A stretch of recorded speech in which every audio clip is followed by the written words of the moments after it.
Welcome, ladies and gentlemen, to playoff racing. It's the Northwest ARCA Series racing here tonight as you are at Iowa Speedway. Drivers concluding with practice currently, getting ready for qualifying in just a few moments.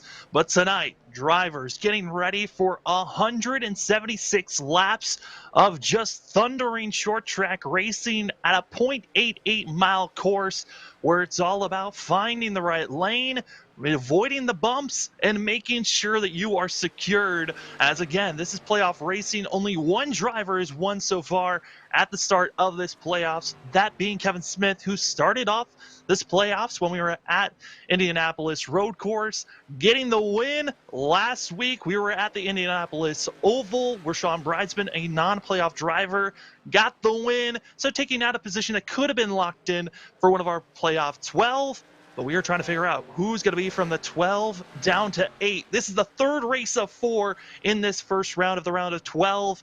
We still have Atlanta next week before we figure out those 8 drivers that are moving on. But certainly the pressure is on to have a great race.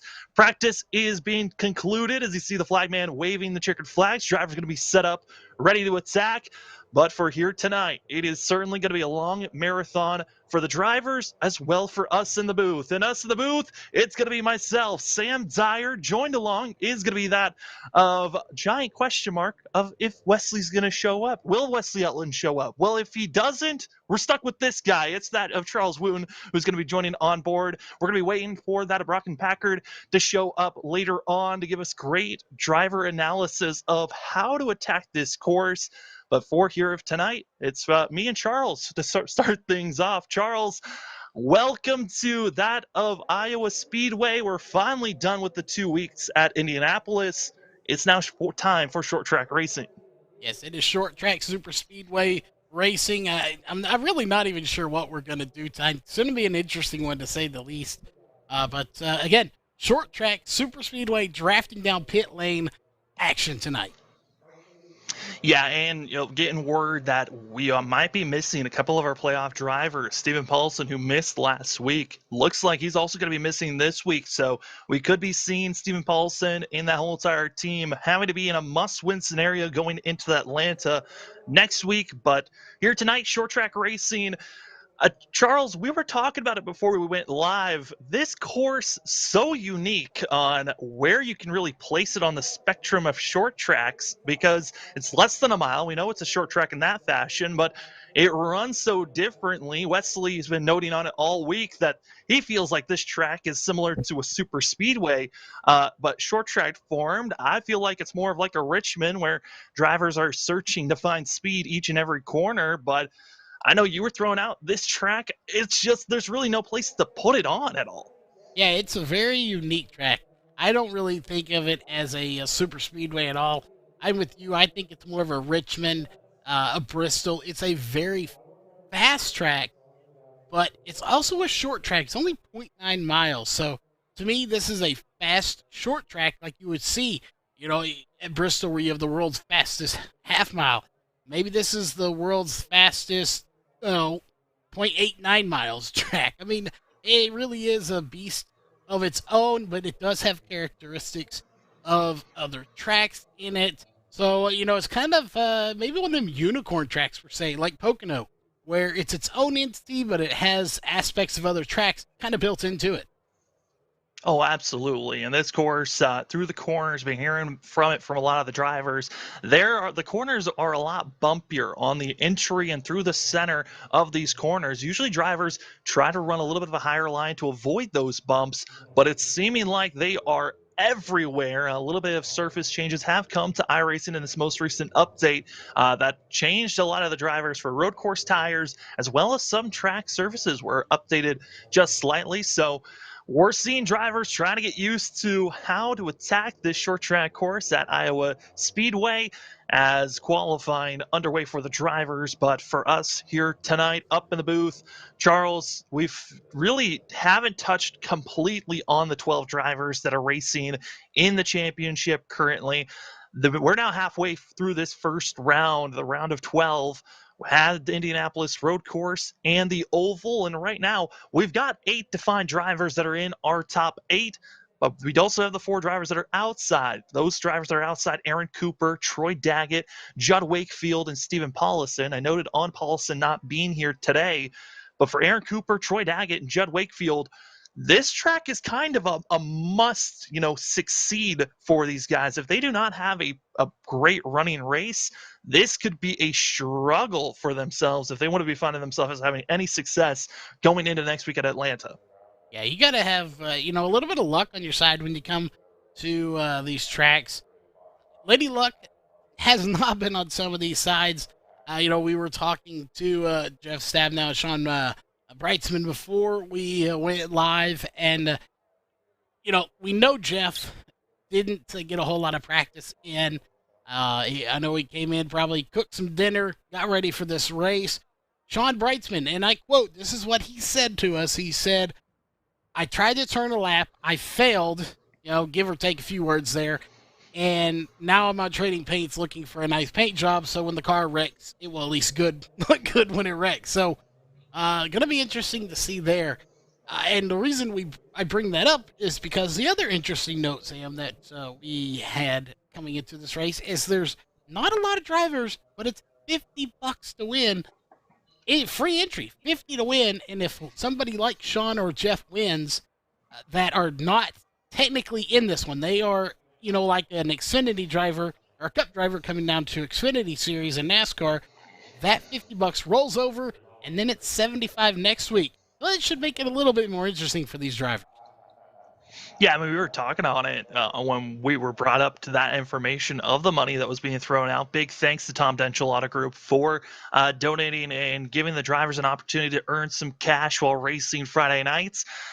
But if it continues to roll over, I mean, that is a fat pot. If somehow, Jeff Stabnow, Sean Breitzman, they're looking like they're the only non-ARCA regulars. If they win and it rolls over, it continues to roll over until that championship race, I mean, that's a lot of cash that could be in the hands of one of these drivers that are really hunting and hounding to have a good race. And I've been loving watching the ARCA races. I know we had a little bit of a break here on LSRTV when we had to go watch and cover LTAC, but been able to watch and see a lot of these ARCA drivers develop and have great runs for themselves. I mean, I'm looking at Dennis Moore as well as that of Ryan Bloom and Kevin Smith. They've carried over the experience that they earn every single Friday night into the other series that we cover, that being the Cup Series Monday night and also the Truck Series Wednesday night. But it all starts on Friday of getting that first initial experience of the racetrack that we're going to be running for that week.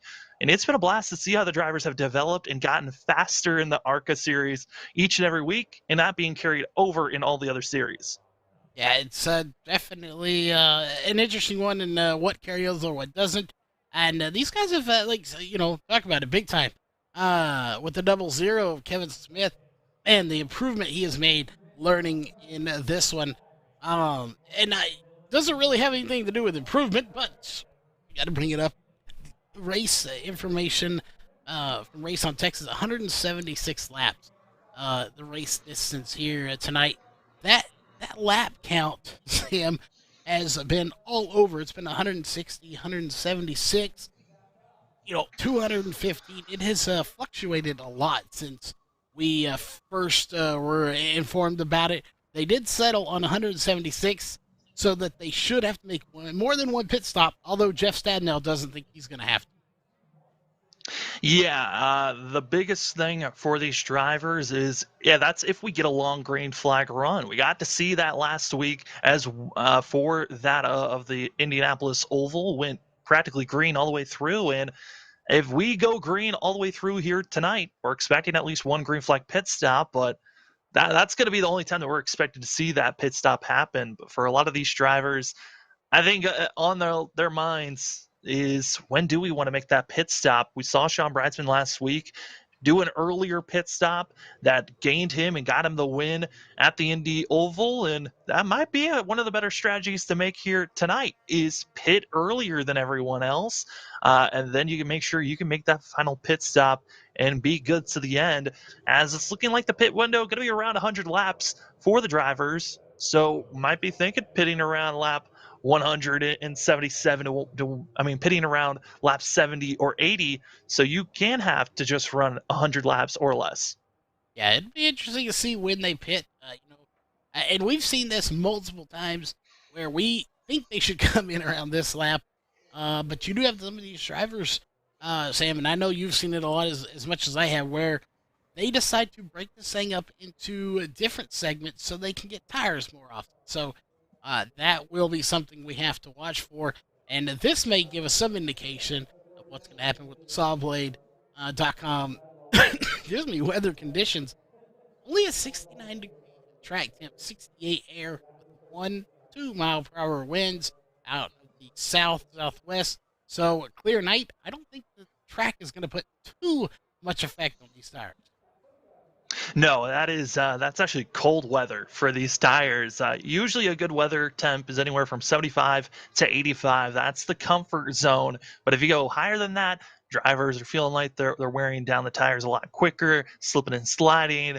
And if it's colder than 75 track temp, that means that it is cold, and it actually could take longer than just a lap or two to warm up these tires so they're at the optimal temperature to really have the most grip attached to the track surface and be able to attack each and every corner. So, yeah, it's going to be interesting for these first, 3 to 4 laps. How are the drivers going to be able to handle, the slick surface, and how long will it take for those tires to warm up? And that is going to be probably the biggest concern, especially if we get into, multiple cautions being brought out.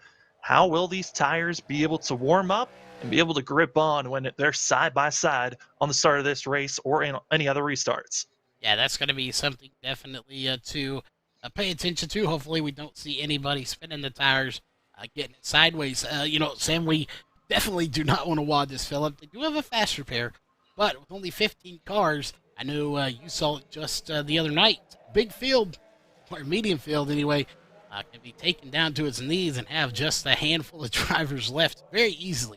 So we do not want Yeah. to see that tonight. Oh, absolutely. I've seen, leagues where it went from, 17 drivers at the start, and then in just 20 laps, dwindled down to just 5 cars that were able to battle with one another for over 100 plus laps. So we're hoping that we're able to keep it clean, green, and aggressive racing around everyone here.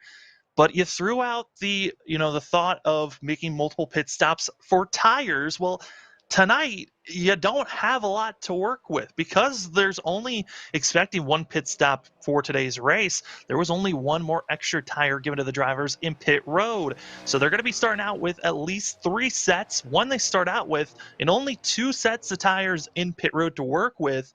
So your options when to come in, that's going to be a very, critical moment of this race. Do you want to come in and have the early set if this race goes long, try to get a little bit of an undercut strategy to advance your position in timing, or do you want to wait until the very end so you got the freshest tires over everyone else if we get a lot of late cautions? Yeah, and that's a perfect segue. I wish I would have been talking myself, Sam, to talk about fresh. And no, we're not going to talk about deli meats or anything like that. But we are going to talk about somebody who's fresh in the booth, who just apparently took off his band clothes or something like that. I hear he's in band class or something in college. That is Brockton Packard joining us as a special guest here tonight. Brockton, you're here. I was hearing you were in band class or something like that. Yeah, man. University of North Carolina had a football game tonight and part of the marching band, and just got back about 10, 15 minutes ago from the football game. Got the W against Middle Tennessee, and now I'm here in the booth. Super excited to be here. First time in the LSRTV booth, and I'm super excited to see what these ARCA guys have in store tonight. Well, Sam, we have to introduce him to the Northwest in a proper way. I think we're all going to be on the same page here. If you have to give him one thing to look forward to in any Northwest race, so obviously ARCA tonight, what's the one thing you think he needs to watch for here tonight? I mean, obviously, the best part some of the best parts we see here for the Northwest Series as a whole.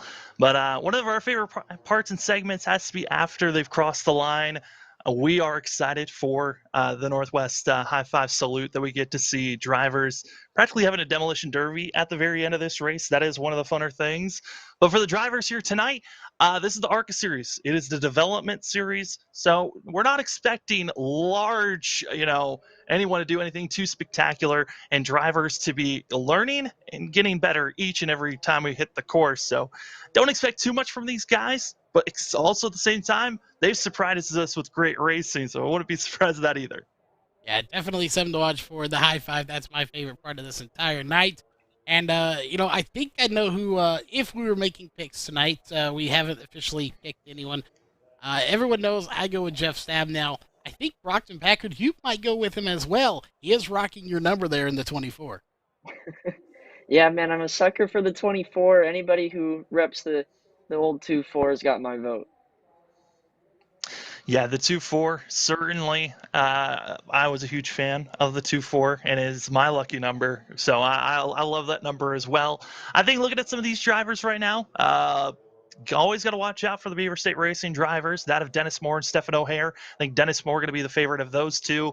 But watch out for Ryan Bloom in the 25, one of our top two in points currently. Ryan Bloom, second in points, highest of those that have points, but has not won yet to try to lock himself in the next round. We'll see if he can get that done. Yeah, qualifying, well, there you go. Qualifying is officially over here for the Northwest ARCA Series, and not a whole lot. Again, a very small field, only 16 drivers here tonight. Obviously, 8 rows. I, being the somewhat guest, I'm a guest as well here for the most part, as well as Brockton Packard. So I will do you a favor here, Sam, and I'll go through this grid because, again, a very, very short grid here tonight as we'll get that wonderful music playing for all the fans out there. But starting on row 1 is everybody's favorite number, the 24, Jeff Stabnow on the outside, Ryan Bloom on the inside. So we got the 24 and the 25 on row 1. I'd look to see what Jeff can do because, Sam, you know as well as I do, he said he hadn't turned the lap. We'll see how that one works out for him. Row 2 is going to be Evan Smith. Really the man on fire right now in the 00, and James Vining in the 333 machine. Row 3 going to be the 54 of Robert Campbell and 44 of Dennis Moore. Row 4 is going to be none other than the 53 of Carl Burke and the 50 of Judd Wakefield. 5 going to be the 23 of Toby Ritters, 41 of Steph Fair. Row 6 is going to be the 51 of Troy Daggett, the 46 of Sean Breitzman, who we heard earlier was more concerned about his paint job tonight than he was putting down some practice laps. And row 7 is going to be the 11 of Frank Harris and the 26 of Ray Fournier. And row 8, rounding out the field, is going to be the 71 of Aaron Cooper and the 52 of Tyson Daggett. I don't know where the Tyson Daggett came from, Sam. Oh, Tyson came in right when qualifying and was about to come to a close. So we're going to be seeing what the 52 has if he hits the track. But it certainly is going to be a fun one to watch out for. And, we brought Brockton in, special guest Brockton. We're here short track racing at Iowa. What are some of the big factors to watch out here for these drivers that are hitting this track? Man, for me, I love Iowa, but definitely turn 1 is going to be a factor here. High tire wear, bumps on the high side, multiple grooves of racing. It's going to be exciting, and it's going to be interesting to see how these developmental drivers handle such an interesting and tricky turn 1. That certainly is going to be one of the things for these drivers to watch out for. Again, Jeff Stabnow going to be top of the board with that of Ryan Bloom, and Kevin Smith and James Vining going to be for that second row. Finishing out the top 5 going to be that of Robert Gamble. Charles, drivers certainly excited for tonight's race. We're going to do 2 pace laps, but what are you most excited for this race? Honestly, my most exciting part about this race, besides the Northwest High Five, 1, I got my boy Jeff Stabnow up at the front, and 2, it's going to be a short night. I have a big night, or a big day ahead of me. I get to paint a new RC car. Y'all know I love my RC cars, so we're going to be painting that tomorrow. Same question to you, Brockton, favorite part about this race other than being new here tonight? You know, I watched Indy last week and it was a lot of hard, clean racing. So I'm excited to see if maybe we get a little more aggressiveness earlier in the race, but could be another green feeling race. I think the aggression level certainly is going to be here at the start. Drivers going to be at the closest that they can be, and that means drivers got to be putting in the best work that they can possible. Pace truck is off, and we wait for the green. The drivers wait to get in that green zone, and they are now getting it going as already you saw the 44 Dennis Moore fading back, but it's Kevin Smith right on the back bumper of the 25. Ryan Bloom, heavy pressure as Jeff Stabnow to the point. There goes the 24 to the front there, Charles. Yeah, he's got that special paint job there. He got rid of the black and white paint job that he had, but he is out front. You know, we'll just see how long he lasts. You know, the running inside joke with us is, when will Jeff Stabnow be out of the race? And he's in the joke, too, so he is involved, but he's out front right now. Kevin Smith behind him, followed by Ryan Bloom, and already they're getting a little single file here. Look who's up there battling in 4th, 5th place, James Vining.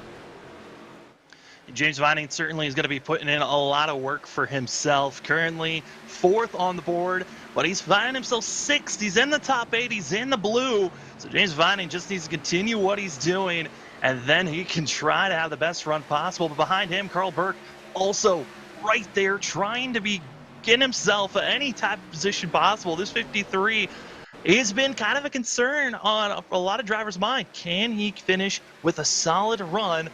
Yes, he's in blue, but Carl Burke, we've seen a couple of times when we get to these short tracks where he gets out of sorts and finds early trouble. But right now, battling for that 4th place position. Yeah, he is battling hard, and you know, you look on the hood if we can get a good shot of it. There you see it, the outdoor cast iron cooking.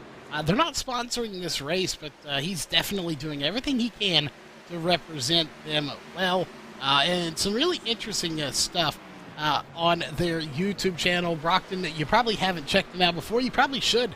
You know, once you graduate from college, before you get your job and you're making lots of money, you might need to learn to cook outdoors. They got some good stuff over there.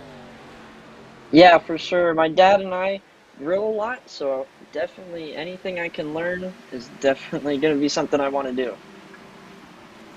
Yeah, and with all these drivers right now, I mean, we've seen Carl Burke being able to, and having those sponsors helping us week in, week out. It's awesome to see some of the best sponsors that we have around these drivers as we continue to watch the drivers up front. Burke still in 6th position. Is Gamble now going to be moving up to 5th. And, you know, overall, looking at the drivers and how they're going to be attacking, this is the closest they're going to be, and everyone kind of trying those different lanes out, where we're used to seeing that here in Iowa, where it's not really a single file, one lane works for everyone. Yeah, it definitely is. And, you know, to talk a little bit about this, one, I bet you, Brockton, you've eaten a lot of Orida fries in the college, you know, probably a lot of junk food. But, you know, this track is very tricky. You talked about the tire wear. It's a very cool night. The track temp is only 69 degrees. Are you going to have more tire wear on this hotter surface or more when it's on this cooler surface? We talked a little bit about it in the pre-show, that it shouldn't be too bad, but obviously you have the most racing experience, at least recently, out of me and Sam. Well, definitely, theoretically, a hotter, slicker surface will have way more tire wear than a cooler, grippier surface. But with these guys, they're feeling the more grip, and they're going to push way harder than they probably should. So I would expect to see the same, if not a little more wear, especially on that right front. And that's going to be information to continue to watch out for, because, again, these drivers only going to be having 2 sets to work with in pit road with the one that they have on right now. So tire wear, going to have to watch and see. But fuel-wise, looking like they're going to be able to go about 100 laps. So we still got a lot of racing before drivers think about pit road. And just a ton of laps left in this race as we go on board with 44 of Dennis Moore. We're only on lap 11. You know, it seems like these laps are just dragging on right now, to be honest with you. Although we know they're doing 24-second laps, so less than 30. We're doing just a little over 2 laps a minute, but it just seems like they're dragging on. here. You know, I don't want to give too much credit to Wesley for the super speedway because this technically is nowhere near a super speedway, but the laps do seem to take longer than they actually are for some reason. So, you know, it's one of those interesting ones with this track that, you know, quite frankly, I wasn't expecting. I figured, you know, by now we would, man, we're already on lap 50, but, you know, we're not. We're just now really on going on lap 13. Yeah, on lap only 13, as we were riding on board with the 44 of Dennis Moore.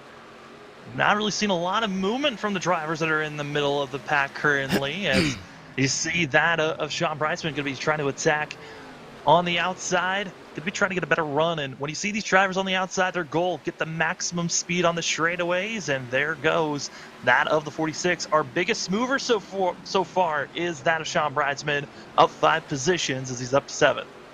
He is moving and grooving right now, trying to get up there.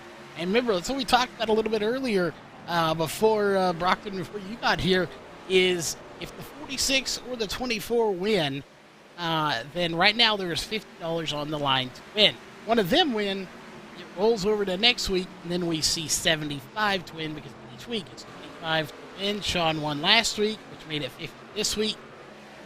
You know, it's going to be interesting to see if he can win. So my question to you is, you know, money on the line, no money on the line, how much does it really impact how hard you're going to drive this car? Oh, it definitely impacts it. I know from the SMB Cup Series and Adrenaline, anytime there was money on the line, it felt like a different atmosphere before the race. You knew there was something more than just points. There was something physical that could actually help you in the future. And even though Braxton DeWeese, the money man, as I call him, got most of it, it definitely pushed me. And I see sometimes I race a little bit better when there's money on the line, a little smarter, because you know you got to be there at the end for it. Yeah, we got to see a lot of hard racing for those money races for SMB and Adrenaline, and it certainly got mixy with drivers forcing the issue. And speaking of forcing the issue, you've got almost 3 wide racing going on. This is the battle currently for 8th place. You've got Judd Wakefield, Carl Burke side by side, and almost thinking about forcing it 3 wide with Stephen O'Hare. And O'Hare in the 41 just being a little bit timid here, and behind the 41, we find that of the 23. It's that of Toby Ritters, Clifford, picking and choosing, but they are hard racing, Charles. Almost contact, and they're almost thinking once again for 3 wide out of 4. Yeah, look there, Carl Burke in the 53, whether you say he came down or the 50 came up a little bit, fenders were almost rubbed, and I believe they were just rubbing right there between the 50 and the 53. Man, here comes the 41. Like you said, 3 wide racing action here. You know, Jeff Stabnell's checked out for a little bit. He's got about a half a second lead. But look at this. This is a 5-car battle going on right now for 8th position. It's not for the lead, but it is for a good spot in the top 10. And these guys are just duking it out. You know, maybe they realize there's $50 on the line, but unfortunately, they're a little far back to be getting it. But hey, you've got to get past these people want to get to the front. See, John Wakefield going to be on the high side, but it's 4 drivers behind him that are still on top of one another. As Troy Daggett trying to figure out how to get by Stephen O'Hare, not able to do so. As the 51, they're almost thinking about 4 wide at one moment, as you just see the runs through the beginning and center quite well for the 41 and the 23, but it's the exit. That's where Carl Burke in that 53 machine can just get a run for himself, but he's pinching so hard on Stephen O'Hare. It is very close, and they can race this hard early on in these just first 20 laps. But when we're about 40 to 60 laps into a run, those moves that we're watching right now, they might not stick like they are doing currently with this fresher rubber. Yeah, I got a question for Brockton. I'm sure he's been in this situation before. If you're the 24 Jeff Stabnow, you've got a 12, 13 second lead over Ray Fournier, Cooper, Harris, these guys back towards the back of the field.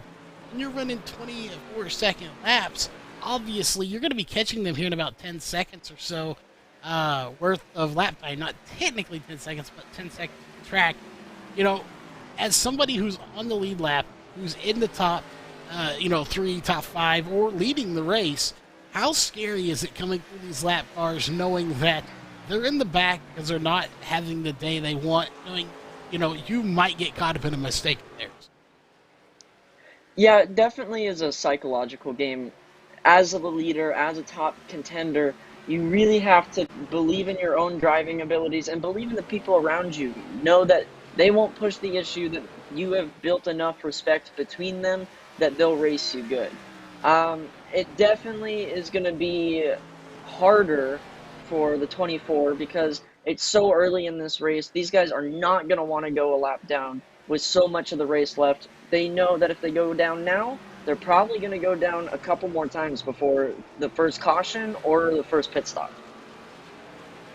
Yeah, that first, caution is going to be something that's going to be interesting to see if we do see a caution come out. As right now, we're seeing a lot of hard racing of drivers trying to stay low, but we haven't really seen on track that many drivers, slipping and sliding and seeing drivers fishtailing it.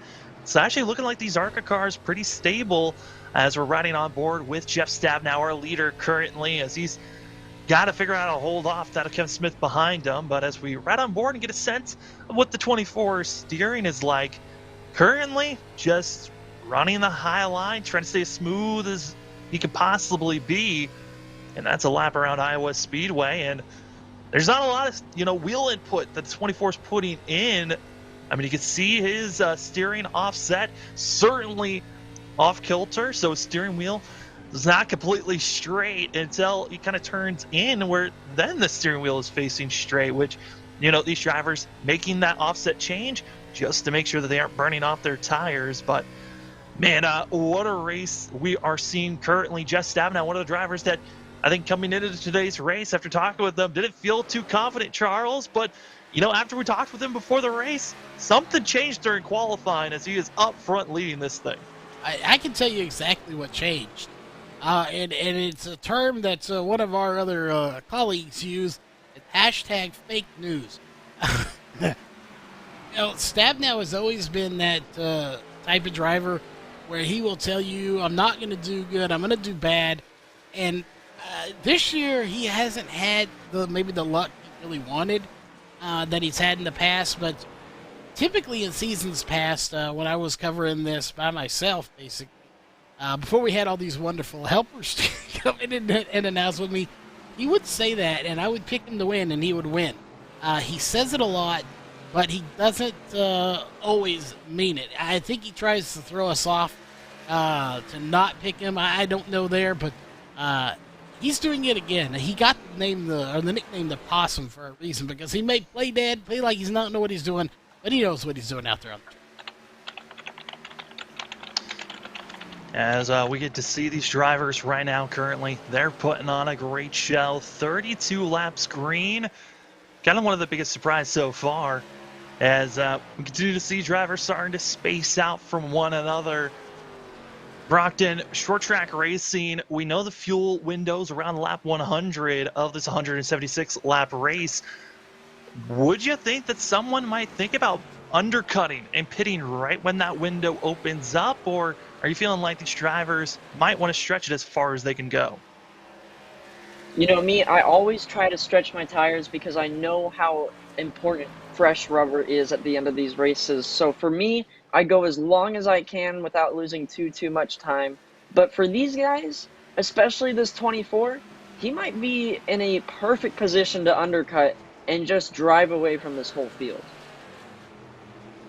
And as we swap through, now going to be moving back to that of Dennis Moore, who's under fire from the Catman, James Vining, the 333, as well as Sean Bridesman in the 46, as they continue to have this three-car battle for fourth place. They're keeping it close to one another. And Charles, our biggest mover so far, that of Sean Bridesman, up now 6 positions in 6th place. This 46 is moving forward quickly. Yeah, he is moving forward in a hurry. And, this could be the one thing that's detrimental to Jeff Stabnow leading this race. I believe Kevin Smith has a fast car. I don't know if it's fast enough to catch Jeff Stabnow. However, Sean Breitzman, Jeff Stabnow battling up to together. They may be teammates, while you can't tell it from their paint jobs here tonight in the ARCA series. They are teammates, part of LSRTV Racing, but they will race each other very hard. And it hasn't happened a whole lot this season, but about 2 seasons ago, really, it was between Mark Walls and Jeff Stabnow. They got together a ton. It also happened between Sean Breitzman and Jeff Stabnow. So if they get there up there together, anything is possible. These two could get together. And real quick, we haven't seen Mark Walls. I do want to give a big shout out to him. I know he's unable to make it. I don't know if he's tuning in here tonight or not. But if he is, big shout out to him. And hopefully one day we will have him back behind the wheel. He is obviously one of the biggest drivers here in the Northwest Racing Series, and definitely want him back in the series. But right now, that's just not possible. But we go to Brockton here for a minute.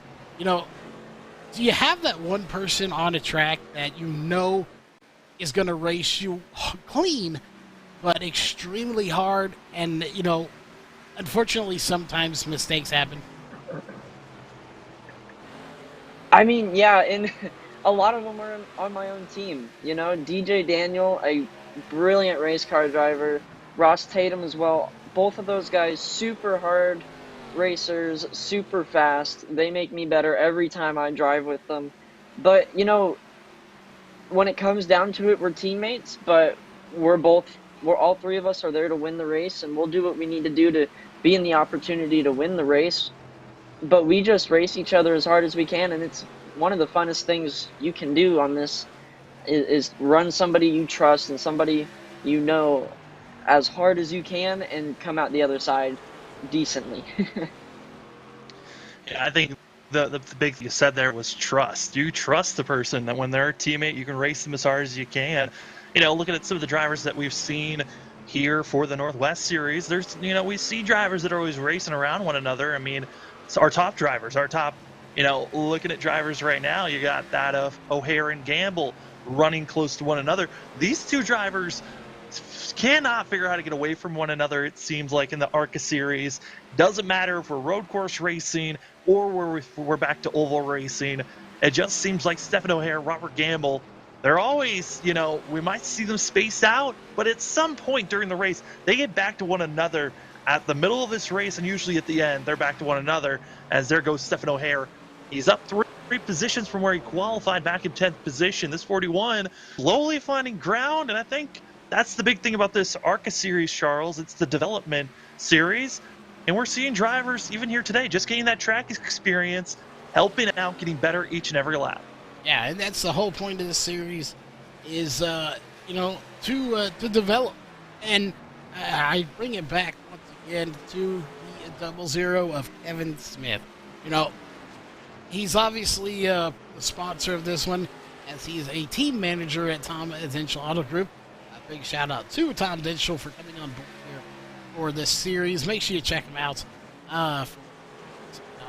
Chrysler, as they have inventory. Trust me, others don't. I know. I've been looking around. But, back to my point there,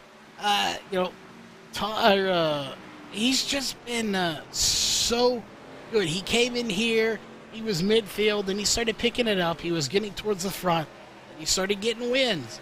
And then he carried that over to the, truck and cup, and he started to do really good in there too. So, you say developmental series, this is where you develop your skills.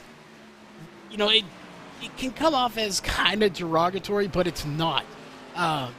These cars are fun cars to drive. They're a handful.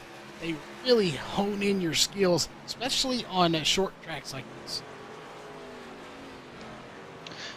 Yeah, I mean, looking at these drivers, I think you, Brockton, could probably touch on the experience with these cars. I mean, I have very little experience with the ARCA series, but every single time I was on board, it seemed like the biggest thing with these cars was throttle control, more than steering abilities for these machines. But from your point of view, Brockton, how do you think that these cars in the ARCA series, are different from the Cup and the trucks and also Xfinity?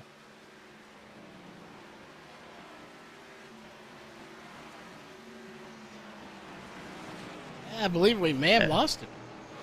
Yeah, I believe we have lost Brockton. We'll see if we get My Brockton mic was back. muted, my bad. Oh, yeah.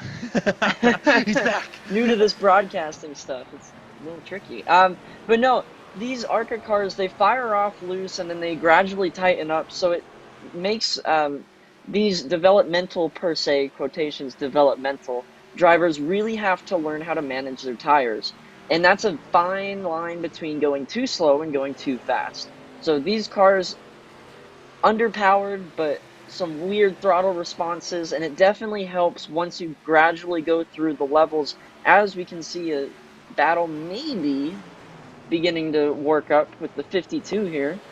But definitely these cars like to fire off loose. They get a little sketchy through some of these slower corners, and as you get up to more downforce, less power, you start to have a better feeling of car control, and that's something that I've kind of worked on through these in the dirt cars, is car control and believing in yourself to be able to catch the car when it slides. As the 51 going outside of the 52, 53, and 51 all battling out here. Pretty good battle.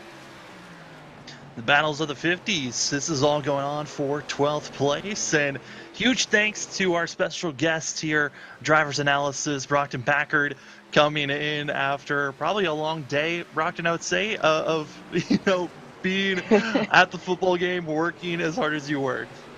Yeah, our call time was noon, and it is now 12:11 a.m.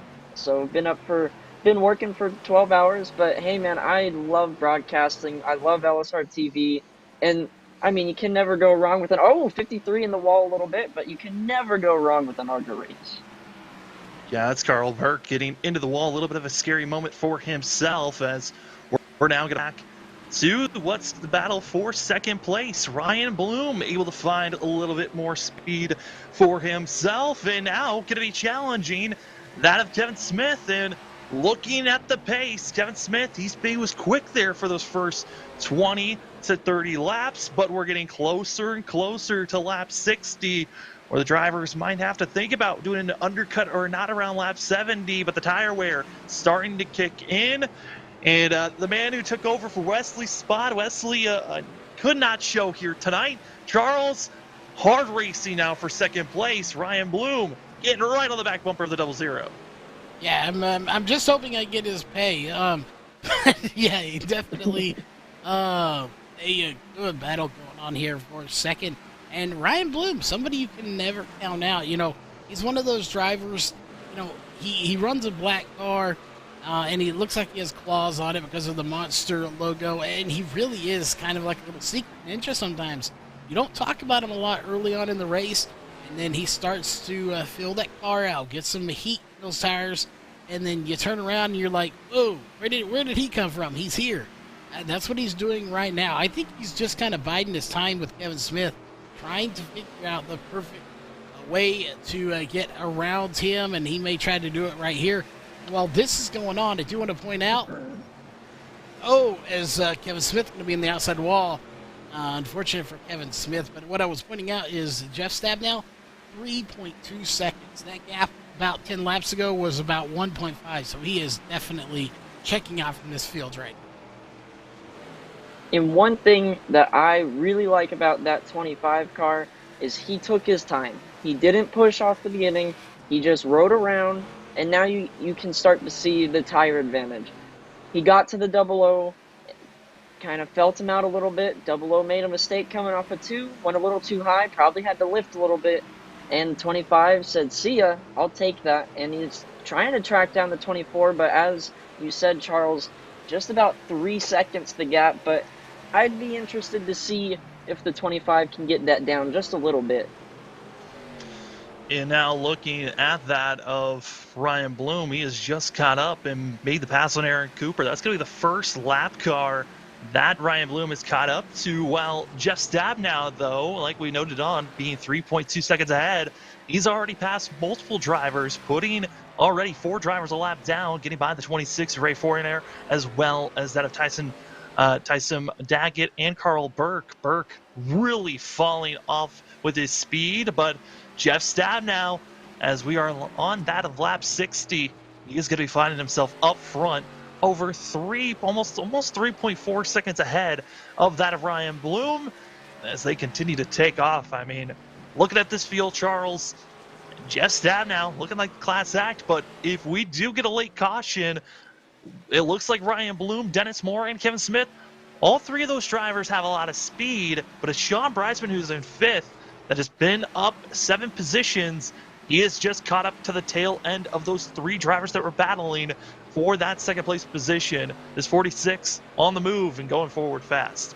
Yeah, he definitely is going forward, but I was just wondering if maybe he hit a brick wall there just a little bit. He really hasn't made, he made like a lot of progress, and then it kind of came to a standstill. I don't know if it's that he's just not quite fast enough to get by these, or if it just took him so long to catch the drivers that they're now spread out, and that's making it more difficult for him to get by.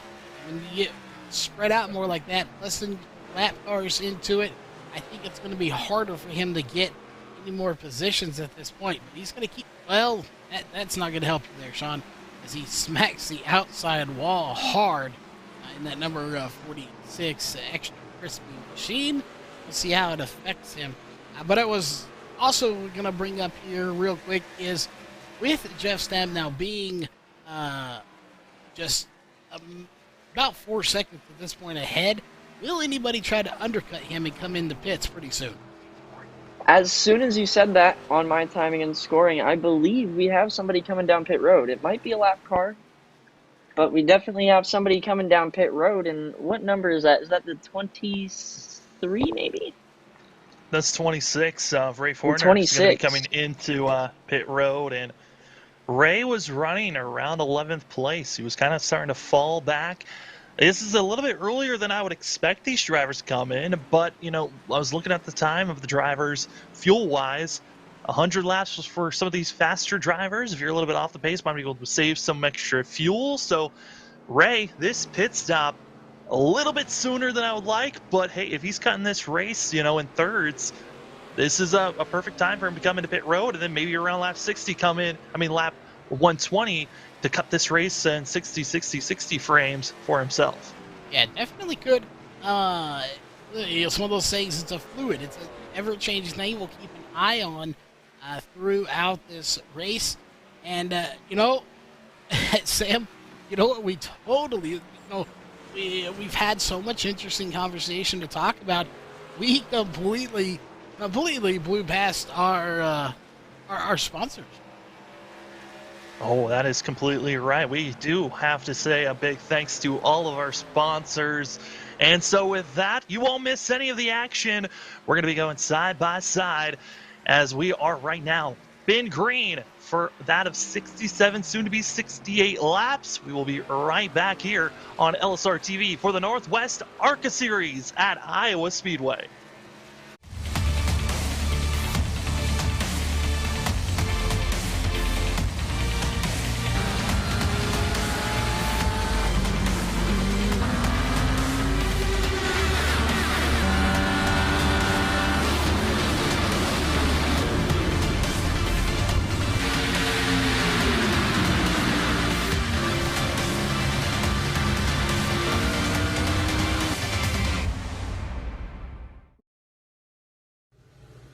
Hey, it's Wesley Outland on the set of the Bull Ring on Speed 51 TV, but I also want to remind everybody that you can keep up with coverage of esports with the Northwest Cup and Truck Series, the American iRacing League, S&B Cup Series, and so much more on your home for sim racing, LSRTV. Of course, remember, you can watch it, and then you can listen to it on CRN, the community radio network at wearecrn.com. Check us out when you can.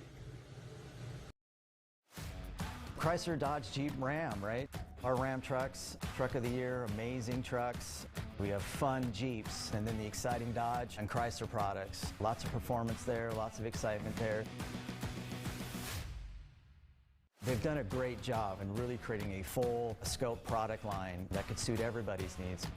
Whether it's a family vehicle or a fun vehicle or a utility type vehicle or a big truck, we've got it all for our customers.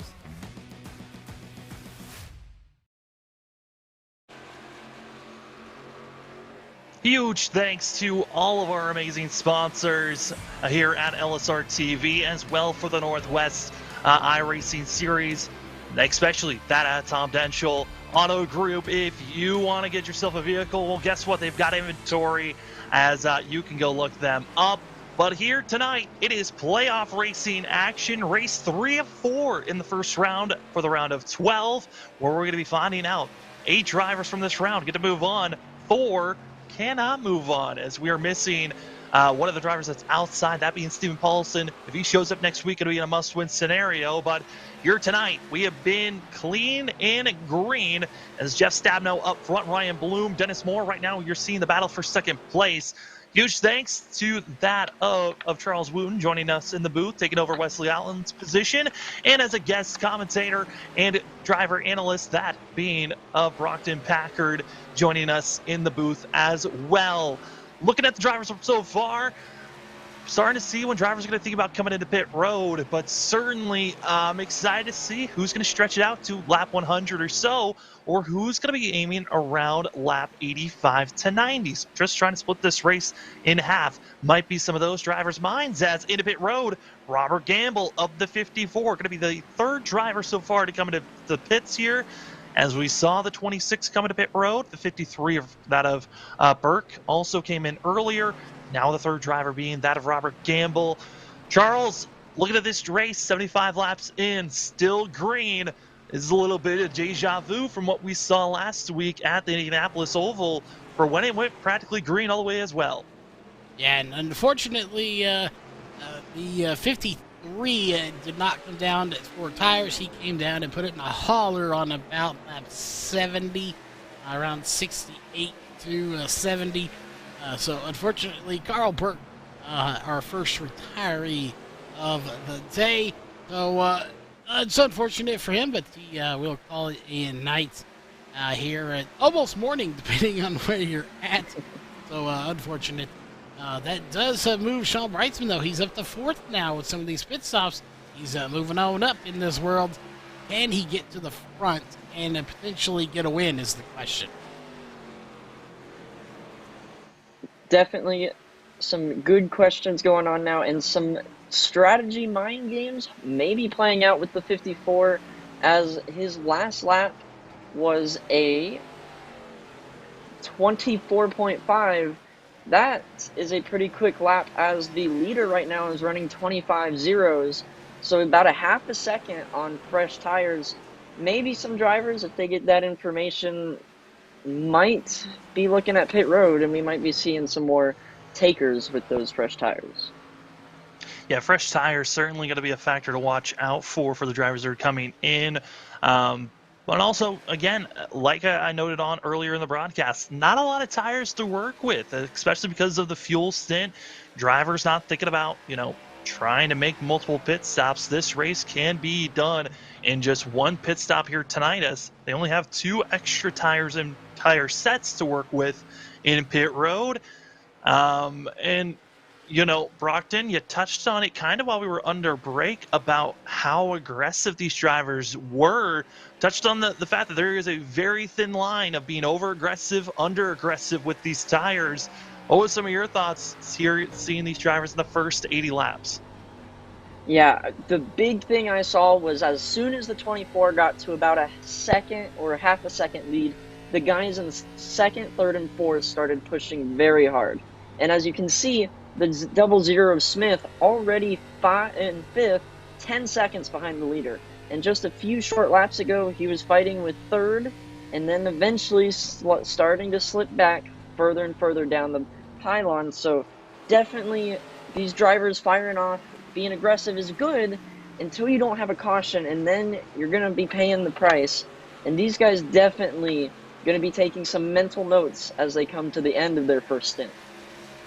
As we're seeing the 00 on screen, that of Kevin Smith. Smith, yes, he is falling back, but luckily we already saw that of Smith win at the Indianapolis road course to start out this round of 12 during the playoffs. So he's already locked in to the next round, as you see on our bottom left. of what the colors mean. Green for that of Smith. He's locked in. He's going to the next round for the round of 8. Drivers in blue are inside of the top 8 so far, looking good for themselves. With the drivers that are in red, those are the drivers that are outside of the top 8, needing a good run for themselves. And, driver that is tied for 9th, that being Aaron Cooper, Troy Daggett. Both these drivers being 5 points out from the top 8, and then dropping back, being a total of 8 points out, is where we find that of Judd Wakefield. So Wakefield running in 10th place, being in front of that of Robert Gamble and others. Exactly what we need to see from the 55 as more drivers into pit road. It's that of Judd Wakefield, James Vining, and also Taysom Daggett going to be coming into pit road.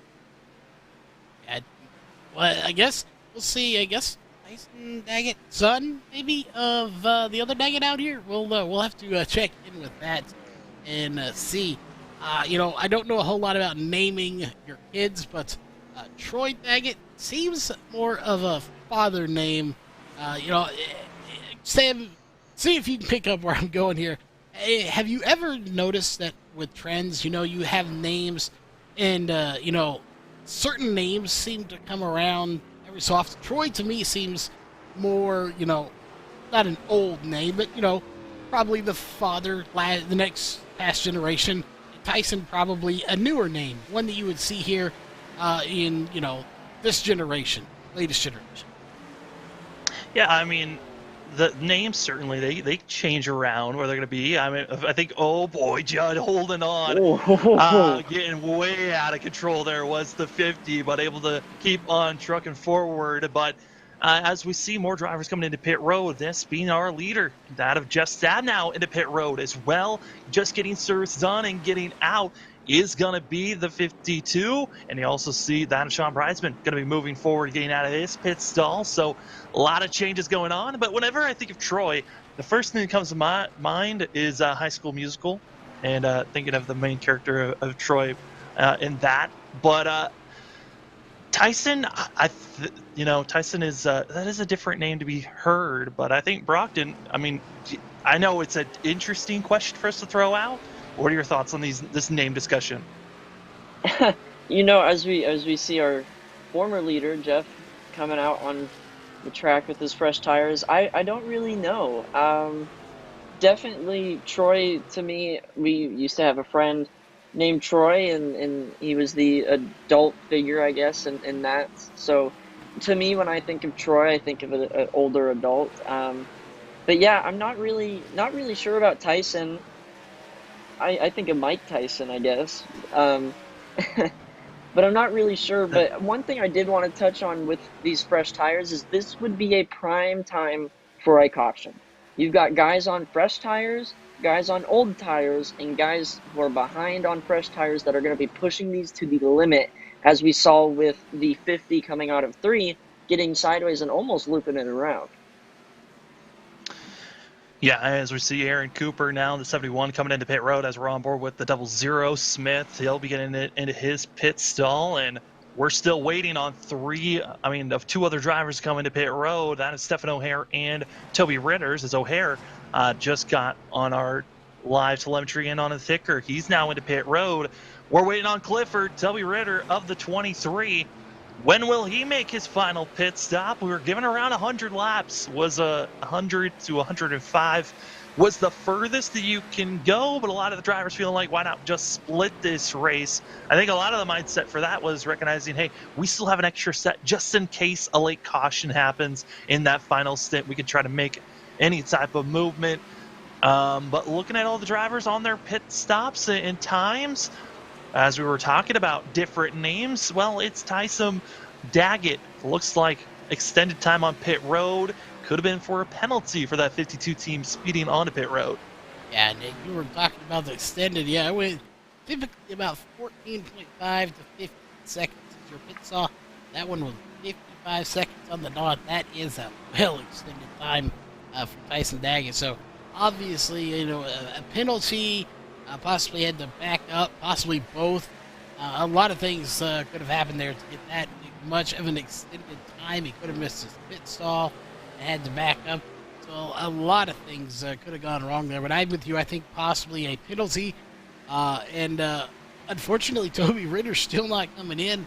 He is out front in that big dog Budweiser number 23 machine, all chromed out in candy red. Looking good under the lights, so nice looking ride. But he's got to be coming down the pit road here very soon. Yeah, absolutely. He should be eyeing that pit road within the next couple laps because the second place, the 24, Stambo, is running 24 zeros, and our leader right now, the 23, running 25 twos, almost a second slower than second place. He'll be up on him sooner than he'll realize. So he's got to come down soon, and he'll have the freshest tires in the field.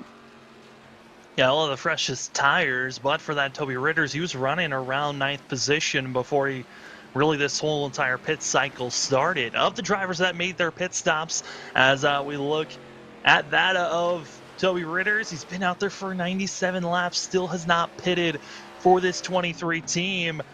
But Toby Ritters, he is willing to try something different, and, Brockton touched on it, Charles.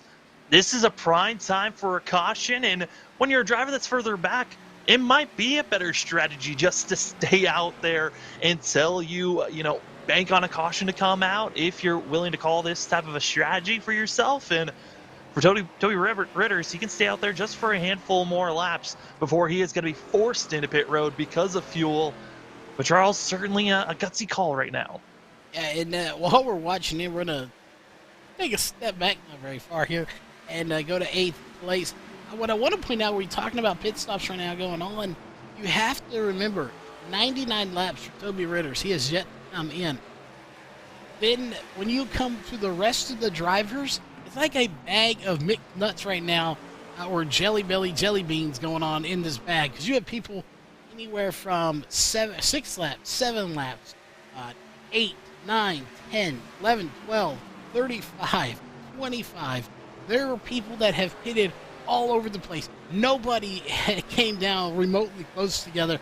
Well, there's people on about 10, 15 different pit strategies going on right now as far as when they came down the pit road.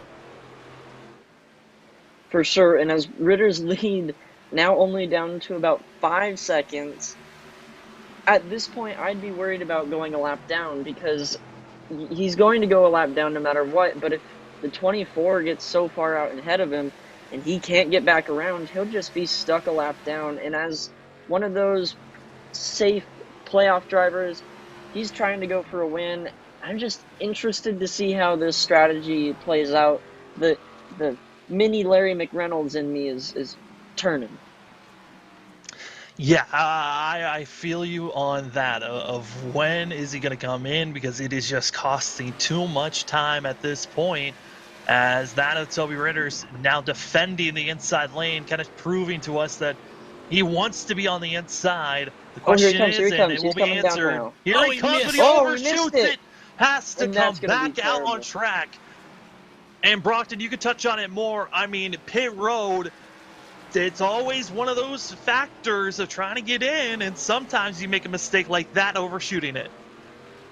Yeah, for me, while I'm racing, a green flag pit stop is the scariest thing that I'll ever do. There's so much on the line. You can't speed, can't spin out. You got to hit your box. Everything has to be perfect, and we just saw a perfect example of it just not going to plan. And that right there is going to put him at least 1 lap down. And he will be passed by Jeff Stab now before getting to pit road. So for sure going to be going a lap down. We'll see, though, with this almost 20 lap fresher tires, how much of an advantage will Toby Ritters have to try to unlap himself, and where on the leaderboard he will stay, as we are 104 laps green, still no caution, fully done with our pit cycle, as that of Toby Ritters going to be in pit road getting service done. We move back up front. We touched on it early in the broadcast before we got done with qualifying. Charles, there was money on the line, except for if a non-ARCA driver won, which Jeff Stabnow, Sean Bridesman are top 2. Non-ARCA drivers, you could touch on it more, but for not one of these ARCA drivers that were regulars, they could have won money, but it might be pushed to next week.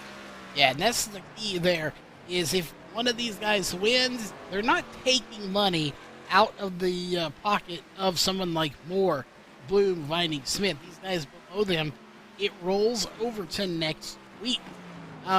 So you still have a chance to win it, and not only do you get that 50, you'll get the 25. I believe Tom Denchel put that money up. So again, a big shout out to Tom Denchel Auto Group for doing so.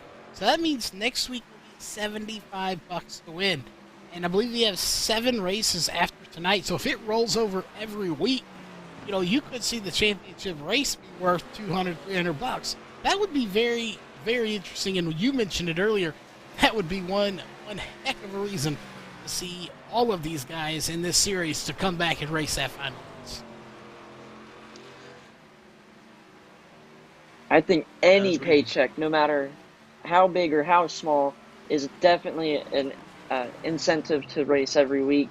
I know I personally love this system of it rolling over. It makes these guys push harder, and it makes them, I feel like, a better driver, because they've got to go up against these Cup and Truck and Xfinity regulars and really test themselves versus somebody that has already proven themselves. So I think this rolling over the money, and it'll probably show some growth, if it already hasn't, in the regulars here at the ARCA series.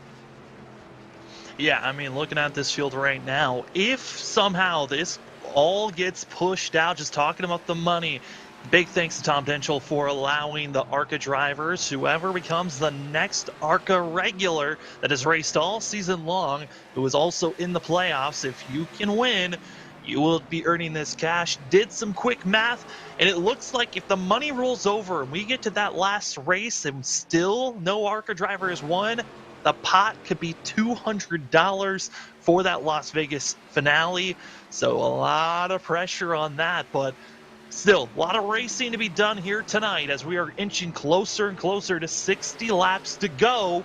And right now it's Jeff Stabnow up by a mile, it feels like, as we continue to watch and see Stabnow putting more and more drivers a lap down. Just put that of Robert Gamble a lap down, left with only 7 drivers left on the lead lap.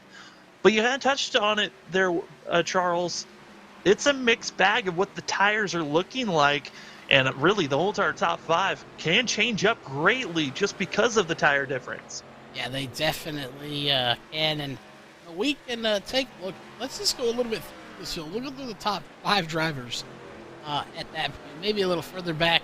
And you can see here, if you look at their pit stops, his current stint for Jeff Stabnow, 25 laps. Well, they'll make it 26 right there for your leader of Jeff Stabnow. You go back to second place, he's right there with him. He's 27. He's actually 1 lap ahead. Now, you go deeper in this field, your top ones are about the same. You go back to Stephen O'Hare, 21. He's now making 22. He's a few back. You got to go real deep in this. You go back down to Toby Ritters, 7 laps on this stint. He is further back. You go somewhere like Robert Gamble, who got past 40 laps on his stint. So again, they're just hitting all over the place. There's no uniform to it here. So it'll be interesting to see which one of these strategies does pay off in the end. For sure. I love seeing these strategies play out. It's so many different ways of approaching a race, and it really kind of shows you the creativity of the driver. If they don't have the fastest times on the track, or if they don't have the car they need, they can use these pit stops as kind of a step up. If they know they're better on the long run, they might push it a little longer. If they're better with 20 laps on their tires, or are only good for a 20-lap period, they're going to kind of make it to where maybe they might pit at lap 156, where they only have a 20-lap run to the end, where they can just go all the way and as hard as they can to maybe balance out the raw speed of somebody like Jeff Stambo or Breitzman or more. They might be able to claw their way back up and make that 6-second gap now a little bit more manageable. Yeah, Jeff Stabnow has certainly, he is doing everything in his power to lead this thing as we watch the battle currently for sixth. The Catman, James Viney, and then 333 being pressured by Stephen O'Hare from Beaver State Racing. That 41 going to the inside, now going to be moving up into sixth position, up 4 positions from where he started. But these drivers all putting in a lot of work. Do want to give note, Toby Ritters, he was the last car to come into pit road, and we touched on the fact that you don't want to make any mistakes. Well, he did make a mistake. Pit entry came in too fast, got caught speeding, had to stay for extended time. That's why we find Toby Ritters currently 3 laps down, when really if he wasn't held, could have just been 1 lap down. It could have already unlapped himself. But big issues for this 23 team that he's going to have to come back from. But we are now on lap 120. We have made it to 120 laps, staying green. And again, we kind of missed the mark earlier, but we won't do it this time. As you see, Ray Fortner going to be coming into pit road for that 26 team. Going to be making his final pit stop. Again, one of those earlier drivers that's trying to pit on lap 60 as well as on lap 120. But we're going to step aside. When we come back, it's the conclusion of Iowa Speedway here for the Northwest ARCA Series playoff racing action here on LSRTV. We will be right back in just a few. Chrysler, Dodge, Jeep, Ram, right? Our Ram trucks, truck of the year, amazing trucks. We have fun Jeeps, and then the exciting Dodge and Chrysler products. Lots of performance there, lots of excitement there. They've done a great job in really creating a full scope product line that could suit everybody's needs. Whether it's a family vehicle or a fun vehicle or a utility type vehicle or a big truck, we've got it all for our customers. This is iRacing, the world's premier online racing game. iRacing puts you in the driver's seat to experience today's newest form of competitive motorsport, virtual racing, all from your home PC.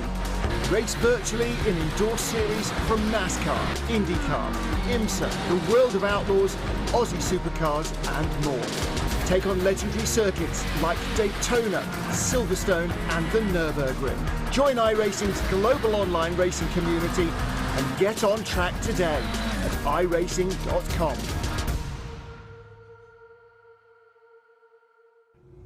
Hey, it's Wesley Outland, the face with the voice of the Northwest Cup and Truck Series, the American iRacing League that you hear simulcasted on the Community Radio Network. And that's what we want to tell you about. We are excited to continue the partnership of covering esports on CRN, just like we do with all the other broadcasts that I cover in real life, like MAV TV, Short Track America, Speed 51 TV, Fox Sports Radio for college, high school sports. The Community Radio Network does the same thing. In addition to broadcasting real athletics, we're excited to be the radio voice of LSRTV's coverage of the Northwest Cup and Truck Series presented by Tom Denchel Automotive Group, the American iRacing League, and special events along the way. It's very simple. On your web browser, laptop, tablet, or cell phone, go to wearecrn.com, click on play, and you are able to keep up with the action. It's very simple. The power of radio to the imagination of the listener. Check us out when you can. Esports coverage from LSRTV on CRN, the Community Radio Network, wearecrn.com. Oh, Wesley, where are you? We miss you, Wesley Outland, but we will see him on Monday night when he comes back. But for us, we're back to carry you to the end of tonight's race. It's Iowa Speedway for the Northwest ARCA Series. Race number 3 for the playoff action as Robert Campbell of the 54 now coming into pit road. These drivers that are coming in are the ones that pitted before lap 80, trying to get their last service done. Felt like they pitted just a little bit sooner than they wanted to, get their little bit of a dash, as well as, got to remember, these drivers only have 2 sets of tires at for this whole entire race in pit road, so trying to get all the sets utilized. So if a late caution does come out, some of these drivers might be in a better spot to have a better finish for themselves. But a big thanks to everyone joining us here. It's late, but my name is Sam Dyer. With me is that of Charles Wooten, as well as guest joining us for driver analyst, that being Brockton Packard.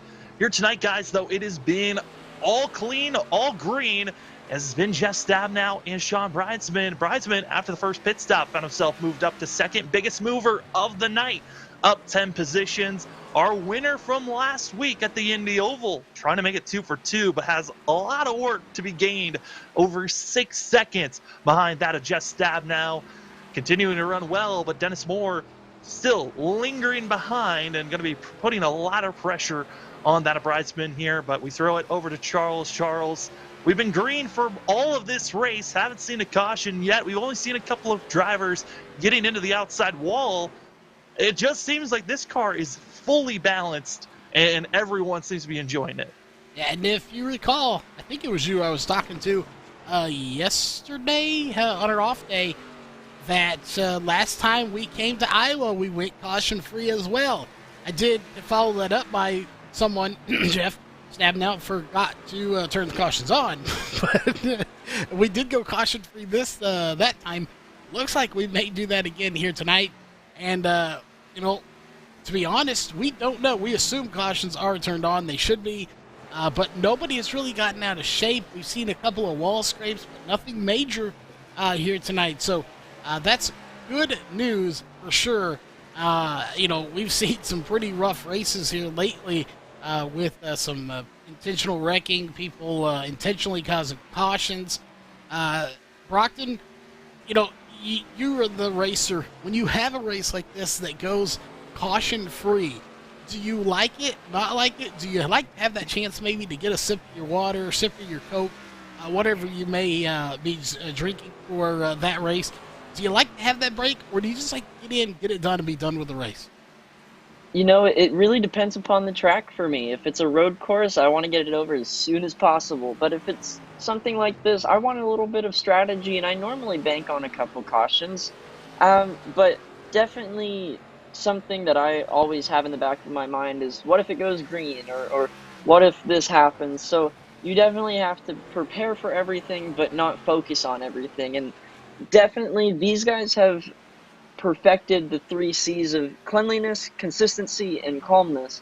They've all run just about their average lap time the whole race, and they've, as we've seen, kept it pretty clean, and nobody's really gotten angry over the radio, so they're all just kind of enjoying it, learning from each other, and having fun, which is what this is all about. Yeah, and it really seems like a lot of these drivers having fun. Everyone's still on track, except for that of Carl Burke, who exited early back on lap 68.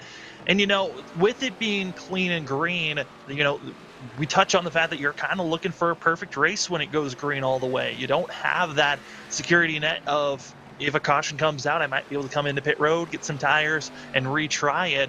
Drivers that have made kind of catastrophic mistakes that they are struggling to come back from is that of Toby Ritters and also Tyson Daggett, both caught speeding into pit road.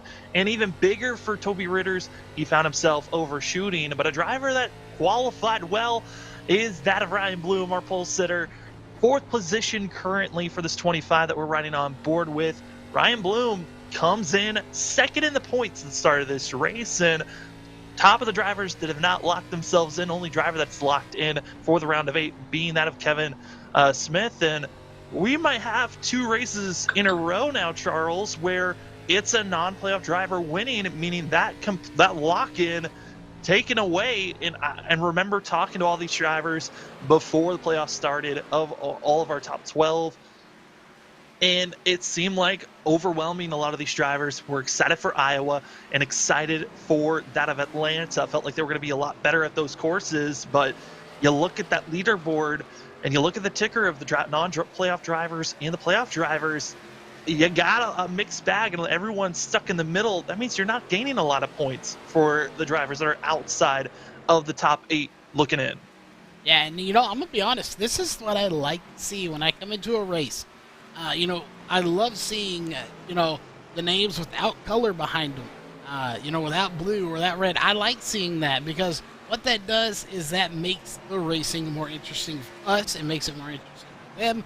If you're someone like Moore, Bloom, Vining, anybody that's got blue or red behind them, you're going to go back and watch this broadcast and probably send me nasty letters and nasty emails. But as far as for what I like to see those guys that are not in the playoffs, one, continuing to come to the racing and being here week in and week out, even though they're not in the hunt for the championship, because they're doing exactly what I want them to do. They are giving these guys a run for their money, literally tonight and figuratively, and they're making them have to point in if they can't win, which makes the points really close, and it makes things very interesting.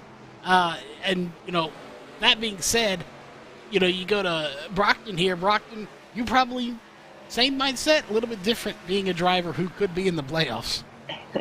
As in the SMB Cup Series, I definitely, it depended upon where we were at in the season. If we were more towards the end where the bubble was very, very tight, I didn't want to see the guys with no color because, that could take away some points that I could use and I could gain. But if it was earlier in the season or kind of mid-season, I wasn't minding them being up front as a driver. As a broadcaster, analyst, spotter, whatever you want to call me, I like seeing it. It makes these guys run harder than they would, and it kind of a sense of maybe a little bit of a sense of desperate stuff coming soon, maybe for some of these guys. Maybe not that of Moore or Bloom, as we see the 54 coming by. He's trying to unlap himself. Ooh, tries to clear himself too. Not quite. Getting a little tight there and a little loose coming off the corner. Good battle here.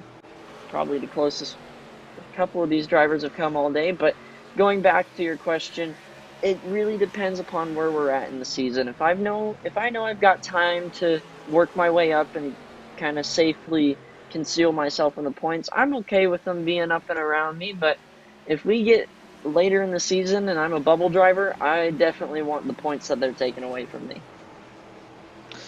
Yeah, those points going to be so important, and that is something that we're going to be really keeping our eye on even closer going into Atlanta next week, where, again, I think it's going to be another talking point throughout the week of how many laps do we really want to have these drivers run. It's been the talking point for the past, couple of weeks here, Charles, of during the playoffs, changing up how many laps from the original schedule to when they actually run. I think the drivers really don't truly know until they get to that final session of how many laps are going to be ran. I mean, here tonight, they added an extra 16 laps.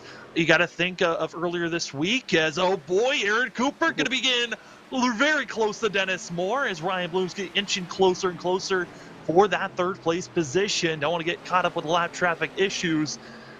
But you think of, earlier this week, the Cup cars, they took off 10 laps at the Indy Oval. The trucks put that 10 laps back on for another, turning that race into a 90-lap event. And those extra 10 laps added an extra set of drama. Here tonight, doesn't seem like there's going to be as much drama unless the late yellow comes out. But certainly the window of the laps that are going to be placed on going to be a talking point throughout these next couple of weeks in the playoffs. Yeah, it definitely is going to be a talking point. And, they're getting really spread out here at the moment. Not a whole lot going on up front. They're really throughout the field. So you want to talk about a talking point. Let's talk about a talking point here. We've talked about it. We mentioned it one. We can go in a little bit more depth on it now. We actually got the logo today. 2 logos, actually, we got back today. One is the new title sponsor for the Power Eye Midget Eye Nationals, is now known as the Pulse Poppers Power Eye Midget Eye Nationals. Works out good. You got DPP, MNI. Yeah, something like that. Anyway, it's Pulse Poppers Power Eye Midget Eye Nationals coming on as the title sponsor. And 2, we got the Sim 500 Esports League, the Trans Service Cup Series 2022 logo in. We'll be putting that on Facebook and carrying it out there. So we hyped it up a little bit, but again, that Sim 500 Trans Service Cup Series coming from 2022. Really looking forward to partnering with them. A lot of big names in there, a lot of good racing. And that's just going to make our Mondays that much more powerful here on LSRTV, as we have them followed up by the Northwest Cup Series, both of which average, around 25 to 30 cars per race. That's definitely an awesome thing for you guys as a company as well, being able to bring in more content for the people that religiously watch this stuff. I know I watch all of my races back, and even some of my older races I'm not too fond of, I watch back. But Mondays are sounding pretty fun. I might have to come and stop by every once in a while. Oh, Mondays certainly are getting fun, as well as that Pulse Poppers Power Eye National Midget Series. That is going to be a fun event. I am excited to see how that event's just going to continue to grow. Just Charles, you can touch on it more, but we are finding ourselves, 3-4 months out from that event happening, and it was such a large event just this year for that of LSRTV, as well for Power Eye. Excited to see that it is growing once again for this event. Yeah, it definitely is, and we're working out the final details. Registration, I hope to open next Monday, or this coming Monday, it'll be the 27th. That's going to be a deciding day. There's two big factors that we're going to work on to decide whether we release registration for that race on the 27th. The main one being make sure we have all of our ducks in a row. Obviously, we don't do anything premature here. We like to have all our ducks in a row, make sure everything is in. The other factor is if the Cowboys win, that's a bad luck for me, and I'm not putting it out that day as they play on Monday Night Football. So, all jokes aside, I do think we will have it there to release here in the very near future.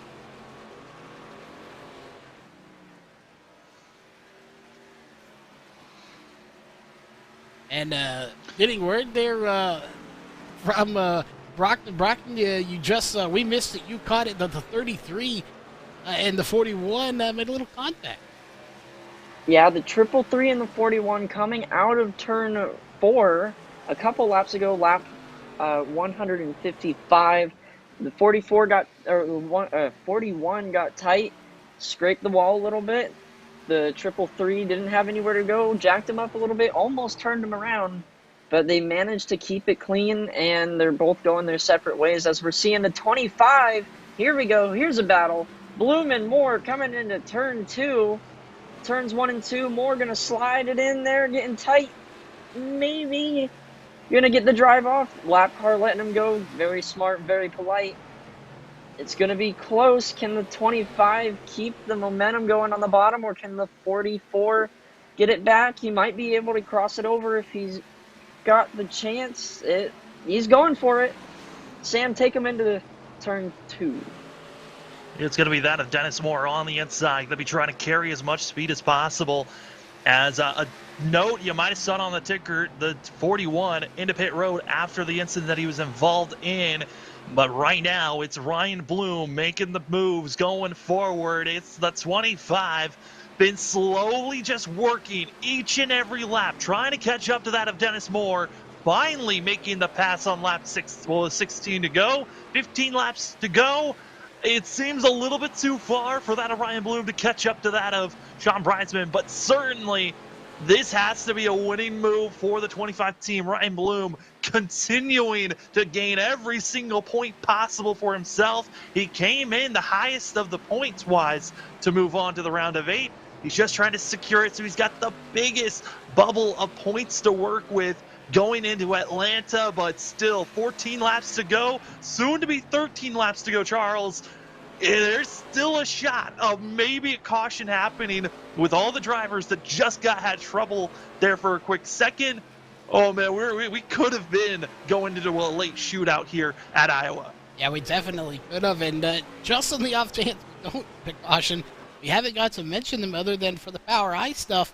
Obviously, Pulse Poppers are our official replay sponsor here for LSRTV. So, while we didn't get to, show their beautiful graphic, I even made a new one, by the way, for them. We didn't get to use that graphic here for the instant replay because we haven't had a caution or really anything to go back and look at too much. But if you are a fisherman, I know winter is rapidly approaching. Depending on where you're at, it's still like 90 degrees here. But whether it's summer or winter, still go fly fishing, go winter fishing, ice fishing, whatever. They've got fishing lures. You can check them out on Facebook. We just put the link on our Facebook page here today. So make sure you check out Poles Poppers. Get you some fishing lures. Get out there and go fly fishing, cat fishing, perch fishing. There's all kinds of fishing you can do. Definitely a lot of fishing, a lot of different types of fishing. I've been fly fishing before and just regular freshwater fishing. Fun little pastime you can do. Another fun little pastime, as the 24 is showing us, is leading the race. Pure dominance as of right now, with coming to 9 to go. Just looks like he's on a Friday night drive. Cruising, Yeah. having some fun. I mean, Brockton, it has just been easy, it seems like, for Jeff Stabnow. The hardest part that Jeff had was in those first 2 to 3 laps when he had to get the lead. But ever since then, he has been full sail and gone, it seems like, for himself. As now we've got ourselves with 8 laps to go. I mean, 9 laps to go currently, now down to 8. Looking at this field right now, Charles, it is...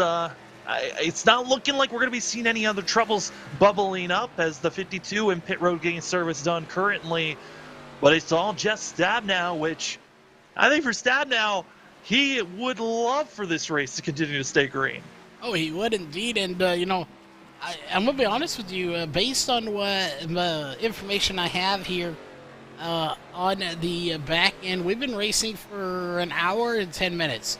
It seems like a little bit longer than that, but that's how long this race has actually been going. An hour and 10 minutes, make it an hour and 11 minutes. Now, keep in mind, we have 49 minutes left in the session, so had we seen caution after caution after caution, we very well could have been cutting it close on time, because I know that's 50 minutes, but a caution, a caution around here is 5, 6, 7 laps sometimes, and it's at a very, very slower pace. So, we could have been strapped for time.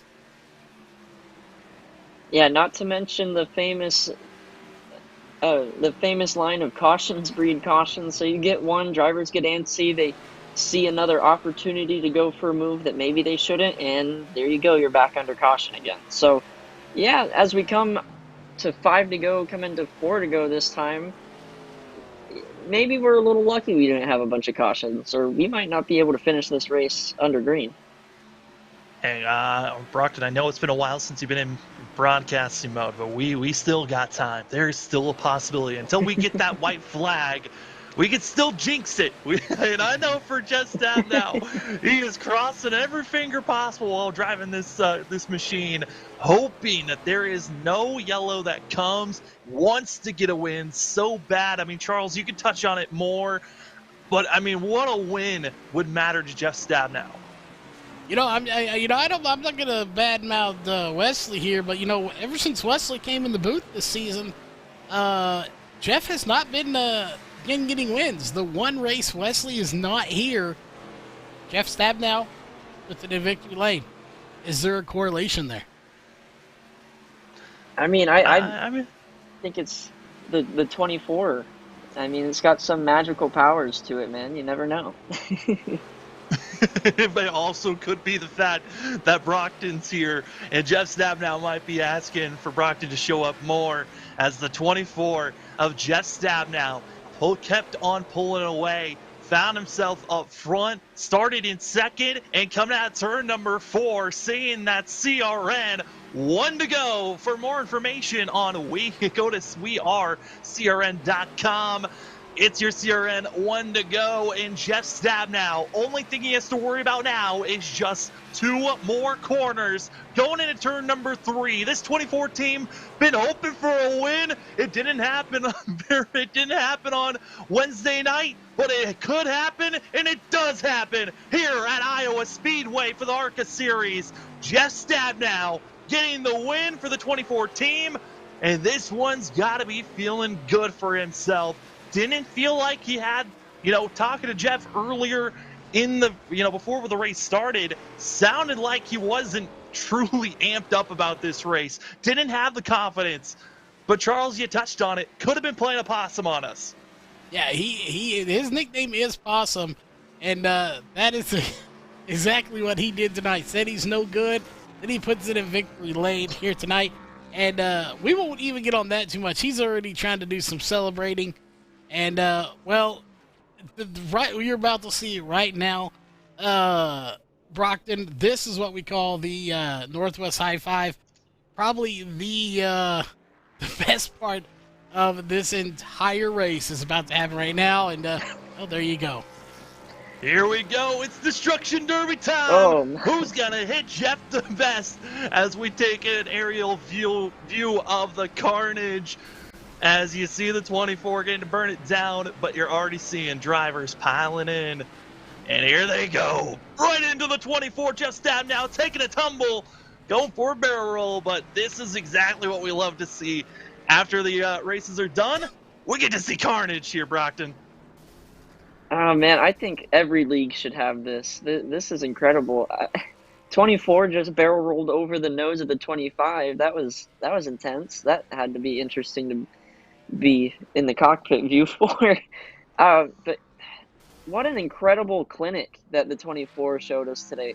If you look through his lap times, analytical stuff going on, he never went below a 25.5, and that's just the consistency he needed to grow and stretch his lead out to what it ended up being. And what an incredible race. 176 laps, no cautions, only one DNF. That's, in my case, in my view, that's pretty crazy. It really was absolutely crazy, as it looks like everyone is in their final resting positions. No one else is able to move. 24 is trying to get going, but those front tires dug into the grass. And as Jeff Stab now trying to blow it up, we'll take a look at our unofficial results, as he's trying, but not able to get going here, as all unofficial results presented by thatofsawblades.com. Getting the victory here, it's Jeff Stab now with Sean Bridesman in second, Ryan Bloom in third, with that of Dennis Moore in fourth, Kevin Smith in fifth. Top five all had a great run for themselves. James Vining, the 333, the Catman, getting a sixth place finish, with that of Frank Harrison, the 11, with the seventh place finish. O'Hare even getting into the wall, coming into pit road late, able to finish out with eighth place. Same thing happened with that of Robert Gamble. Had to come into pit road late, had to go for two tires, 54, ninth place position. Troy Daggett in 10th place. As we look at the rest of the results, you've got that of Toby Ritters in 11th, 3 laps down. Judd Wakefield, Ray Fournier in 13th, Aaron Cooper in 14th, Tyson Daggett going to be in 15th, 16th. First and only official DNF going to be that of Carl Burke. And the what ifs got to be circling around that of Toby Ritters. What if he didn't miss pit road the first time and didn't get caught speeding when he finally came in? 23 team tried a risky call, didn't work out for himself. Well, we're going to step aside for a quick moment, though, but when we come back, your top three, Ryan Bloom, that of Sean Bridesman, and in victory lane, that of Just Stab Now. We'll talk to all three of them here for your post-race show for the Northwest ARCA Series here at Iowa Speedway.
Welcome back, ladies and gentlemen, to the Northwest ARCA Series here at Iowa for the post-race show.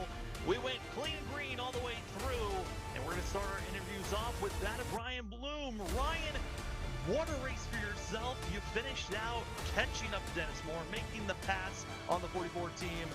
Man, how was it trying to catch up to that of Dennis Moore and making the pass?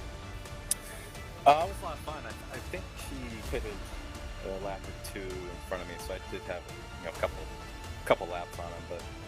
But on that first run, I think I was running a little. Sorry, I was running away from a little bit on that first run, but then he got ahead of me on the pit stop, and I was able to run him down. It was a lot of fun racing with Dennis and Kevin up there. I couldn't sniff Jeff or Sean, but I gave it all I had, so it was just a lot of fun. It was nice to be in a short track for a change. Now, Ryan, coming into this race, finishing third, you are the top driver that is not locked into the playoffs. How does that make you feel coming into next week at Atlanta, I believe, knowing that you have right now the biggest bubble to the cut line?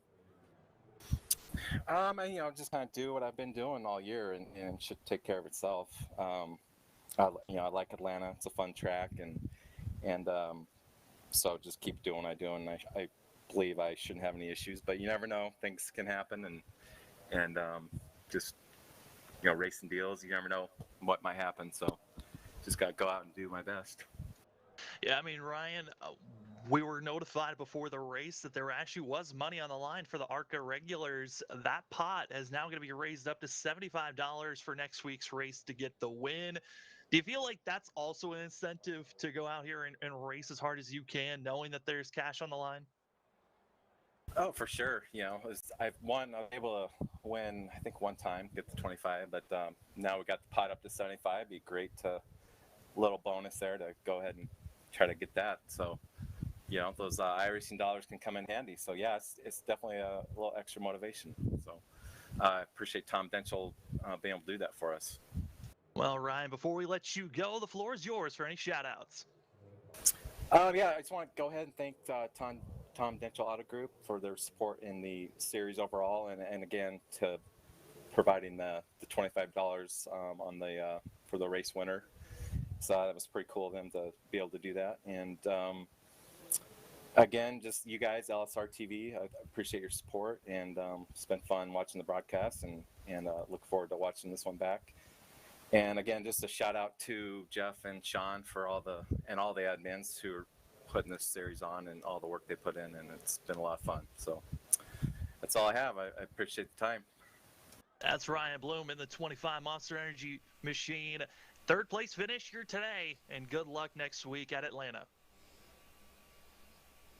As now we're going to move on board to second place, where we find Sean Bridesman, biggest mover of the day, up 10 positions from where he qualified.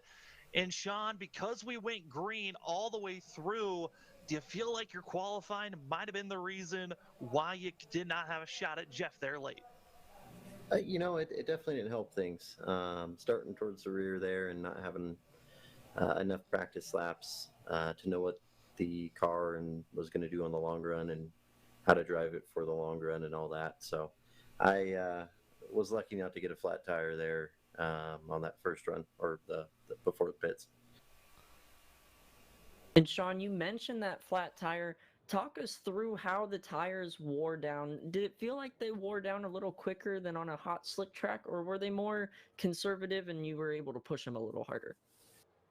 It really just depended how you got on into the corner. So I noticed in the first run, I took a look at the tire wear and saw that I was just driving in too deep. So I was really, really wearing that right front down.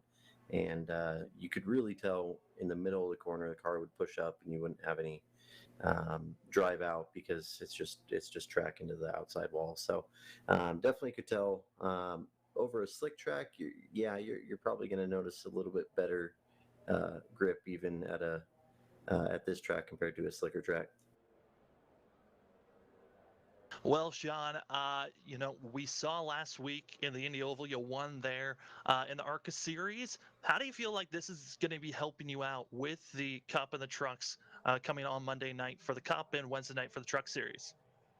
It just helps get the line down, kind of, where entry points are. I mean, obviously the cup and the truck are going to be slightly different anyway.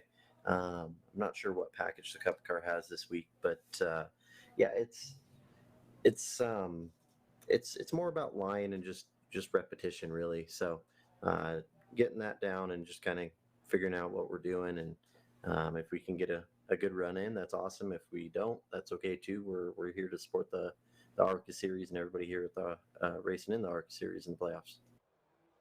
Well, Sean, before we let you go, the floor is yours for any shout-outs. I got to thank Tom Dental Auto Group. Check out tomdentalautogroup.com for any new car purchases, used car purchases. They've got Fords, Chrysler, Dodge, Jeep, and Hermiston, Oregon, and Prosser, Washington. Go check them out. Thank you guys for the great broadcast, and thank you to everybody here at the Northwest ARCA series for getting the races broadcast and everything. We hope to see a few more drivers out in the next few weeks and make this interesting playoffs for those drivers. So thank you again, guys. Sean Bridesman in the 46 machine, and good luck, Sean, next week at Atlanta. Good luck for the rest of the week as we move over to Victory Lane to the 24 team, who finally able to say he's won this season in the ARCA. It's Sean, that of Jeff Stabnow, able to hold off Sean Bridesman and the rest of the field, green all the way, Jeff. And how does this victory feel for yourself? What a drought, man. I'm just sitting there thinking those last 10 laps, Wesley's not here tonight. I win a race. You tell me. No, it was great. I didn't really expect to do well here tonight. The ARCA car just didn't feel like it was in the track. I struggled, the few laps I ran with the bumps in the corners. Car was bouncing all over the place, and I was surprised as anybody to hit my rhythm there around, lap one.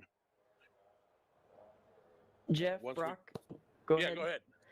Jeff, Brock, new here, but first race, fully watching broadcasting, and man, gotta say, you put on a clinic. It was a pleasure to watch, but a question for you. As you were trying to get through some of the lap traffic with the fresher tires, were you more worried about what they were doing, or were you just trying to be as consistent as possible and kind of let them get around you how they needed to? That's a tough question. When I came out of the pits and we all kind of settled out there a little bit on that second stint, I saw Sean behind me, so all of a sudden the comfort level went way down. Even though I had a bit of a gap, I wasn't sure how fast Sean was coming. So once I figured out we were able to kind of maintain with Sean, I just focused on rolling the corners, keeping the tires clean, doing my best to get to the corners clean. As far as some of these guys, it can be tough sometimes. Some guys are going to try to get out of your way. Some guys don't know where you're running and still try to get out of your way and get in your way. And but for the most part, obviously, I don't remember the last time the ARCA series had a caution. It's been a while. So these guys are clean racers. A couple of guys don't want to go lap down and say race you, but it's clean. A couple of guys, sometimes it gets a little scary when they make the wrong move trying to get out of your way at the last second, or you think you're going to pass them and they move right in front of you trying to get out of your way. So, each pass was a little bit different, but, we kept it clean. I don't think we made contact with anybody. So, yeah, good, clean racing. Yeah, Jeff, I think the last time we really had a caution was that comp caution at the road course. But besides that, it has just been clean green racing. And Charles said a very similar thing that you said. Wesley's not here, and Jeff gets a win. Maybe he's the bad home, but could also be the fact that Brockman Packard coming into the booth being the guest for us. But Jeff, you got the win now in the ARCA series. How much, kind of similar to the question I asked Sean, how much do you think that this is going to be helping you now throughout the next couple of races for the Cup and the trucks later on this week, as we're still here at Iowa for those series? Well, Iowa's always been one of my best tracks and one of my favorite tracks. I like these about mile tracks where, you're still running fast, but you've really got to find that rhythm. And there's it's just what I would call real rhythm racing, with the brake, the gas, the line, rolling that corner. And so coming in here with the ARCA series and getting that race and actually getting to get in that rhythm and run, 170 green flag laps or whatever it was. Hitting those marks, running that rhythm, I think that's going to be a huge help. I think, I'm not going to have to spend a bunch of time getting ready for the cup race and the truck race looking for that line. I'll be able to focus on some other things that have been getting me. So, I think this will be a huge help. Well, Jeff, before we let you go, the floor is yours for any shout-outs. Hey, as always, Tom Denchel Auto. They perfected the online transaction. COVID has changed a lot of businesses, but Tom Denchel, man, they do it all online, and they've got amazing inventory. We can't thank them enough for coming on and helping us this year. And how about that $75 to win next week from Tom Denchel? So Tom Denchel's been awesome. Love them. If you're looking for a car, or even just want to price one out, just TomDenchilAutogroup.com. Check them out. And then obviously LSRTV. Been here with the series for years. Just one big happy family. Got to thank you guys for all the hard work you do. Samuel, you're fantastic. Brock, you're new. I don't know you, but I'm sure you're good. You're good luck, that's for sure. And Charles, man, with that 4K production that he's doing, Ultra HD, it's amazing what Charles is doing with the production these days. So he's the best in the business as far as I'm concerned. So big shout out to LSRTV. Thanks, guys. Your victor here tonight, it is Jeff Stabnow, finally going to say he's got to win this season. We'll see if he can carry that forward into the Cup and Trucks later on this week. But Jeff, congratulations on your win here tonight, and good luck if you show up next week at Atlanta. Thank you, guys. As we are going to give one last big thanks to that of Tom Denchel, and we will then come to a conclusion here tonight. But we went clean and green all throughout tonight's race, 176 laps, and it was Jeff Stabnow finally able to clinch a win. We'll be right back in just a few. An automobile purchase shouldn't be hard. The hardest part for the consumer in the whole process should be selecting the vehicle. We have the online credit application. We can bring the car to you to see it, to test drive it, to deliver it. We have all the tools in place, and we've had them in place for a long time. I just think now we've perfected it. It's become part of our culture. We've, kind of taken it to the next level. It is easy, and it should be easy, and it should be fun, and it shouldn't take a whole lot of time.